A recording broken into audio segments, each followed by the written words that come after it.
Alors, je vais me permettre de vous recommander, si vous le désirez bien entendu, de lire en général ce que je place dans la barre de description. Pourquoi? Parce que ces vidéos sont très difficiles à enregistrer pour plusieurs raisons.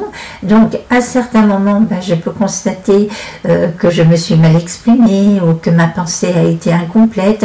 Et du coup, j'essaye petit à petit, pas forcément le premier jour, de rectifier, compléter, améliorer et donner des détails supplémentaires en barre de description.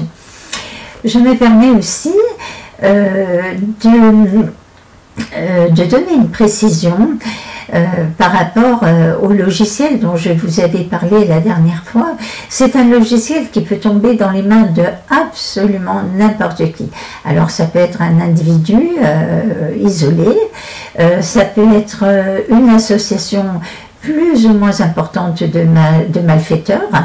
Et évidemment, ce matériel est un matériel de base. Évidemment, il y a toutes comment dire, les recherches au niveau des armes qui peuvent être faites. Et là, c'est vraiment une autre dimension.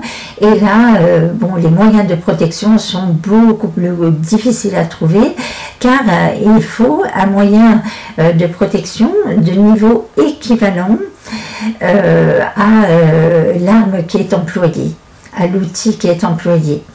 Hein? Voilà. Donc, c'est très important de savoir aussi qu'il peut y avoir des individus possédant ce matériel qui peuvent être employés par une association plus ou moins importante de malfaiteurs.